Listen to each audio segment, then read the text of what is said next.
తేజశ్రీ పక్కా plan ప్రకారమే తన ప్రియుడితో కలిసి తన తల్లి అంజలిని అత్యంత కిరాతకంగా హత్య చేయించింది. ఇదే అంశంపై మనతో మాట్లాడడానికి మృతురాలు చిన్న కూతురు ఉంది. ఆమెతో ఒకసారి మాట్లాడదాం. సంఘటన జరిగినప్పుడు ఆమె అక్కడే ఉన్నట్టుగా తెలుస్తుంది. అమ్మ, అసలు ఏం జరిగిందమ్మా? అసలు సాయంత్రం నువ్వు ఇంటికి వచ్చే సమయానికి అసలు ఇంట్లో సిచ్యువేషన్ ఎలా ఉంది? మమ్మీ కింద పడిపోయి ఉంది.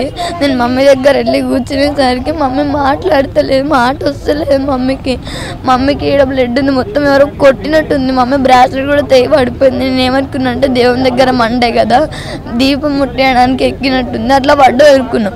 కానీ ఆ చైర్ కొంచెమే హైట్ ఉంది, అంత దెబ్బ తాకదు. మమ్మీ అటు ఇటు కొట్టుకొని అయినా ప్రాణంతోనే ఉంది. ఇంకా మమ్మీ మా కోసం ఉన్నాక కూడా మమ్మీకి తెలియదు మా అక్క చేపించిందని.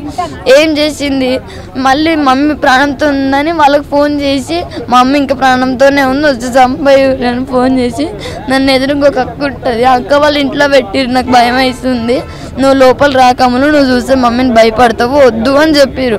నేను నమ్మిన హాస్పిటల్ వాళ్ళు ఏం చెప్పినట్టే ముఖం ఇట్లా నీళ్ళు చల్లి మాట్లాడితే ఏమైందో, ఎట్లా పడ్డదో, ఏం జరిగిందో అని చెప్పారు. అయితే మా అక్క లోపలికి పోయేటప్పుడు అంటే చున్నీ ఇచ్చి పంపించిందంట మా మమ్మీది. ఆయన వెళ్ళి పెట్టేసి నెక్కి పెట్టేసి ఇట్లా గట్టిగా అనేసరికి మమ్మీ పడిపోయిందంట. ఇంకా నువ్వు వచ్చేటప్పటికి అమ్మ కింద పడిపోయింది కదా, ఆ సమయంలో అక్క ఇంట్లో ఉంది. ఆ టైంలో నువ్వు అక్కని అడిగితే అక్క నీకు ఏం చెప్పింది?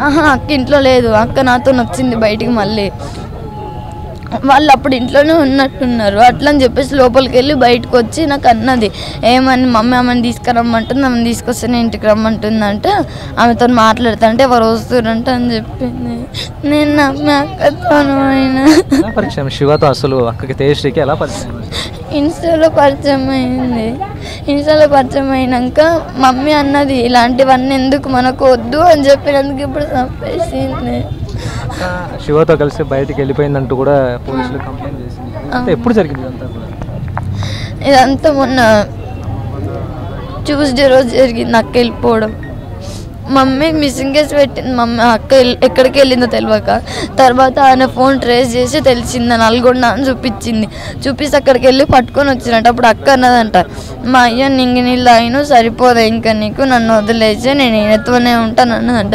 ఇప్పుడు తీసుకొచ్చినందుకు ఆ రోజు ఆమె ఆడికి పోయింది కూడా మా మమ్మీని చెప్పడానికి ప్లాన్ వేసుకున్నట్ట.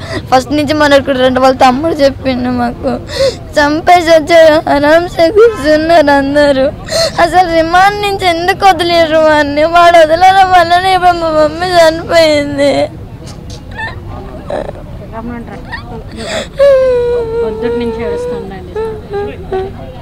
ఇది మొత్తానికి కన్నీరు మున్నీరు అవుతోంది పాప. సో హత్య జరిగినటువంటి సమయంలో అదే సమయంలో పాప ఇంటికి వచ్చింది. అప్పటికే అపస్మారక స్థితిలో ఉండేటటువంటి తన తల్లిని చూసి పాప కలత చెందింది. ఏమైందని చెప్పేసి అడిగే ప్రయత్నం చేసినప్పుడు అక్క ఆమెకు ఏవో సాకులు చెప్పి బయటికి పంపించి వేసింది.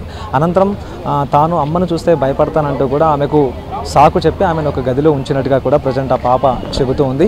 తన తల్లికి మెడకు ఉరి బిగించి ఆ తర్వాత తల మీద సుత్తితో మోది అత్యంత కిరాతకంగా హత్య చేశారంటూ కూడా పాప ఏడుస్తున్నటువంటి తీరు అందరినీ కలిచివేస్తుంది. అయితే గతంలోనే మిస్సింగ్ కేసు పెట్టినప్పుడు పోలీసులు ఆ శివాని అదుపులోకి తీసుకుని అరెస్ట్ చేసినప్పుడు రిమాండ్ చేస్తుంటే కనుక తన తల్లి బతికి ఉండేదంటూ కూడా ఆ పాప ఏడుస్తున్నటువంటి తీరు మాత్రం అందరినీ కలిచివేస్తుంది. Vote studio.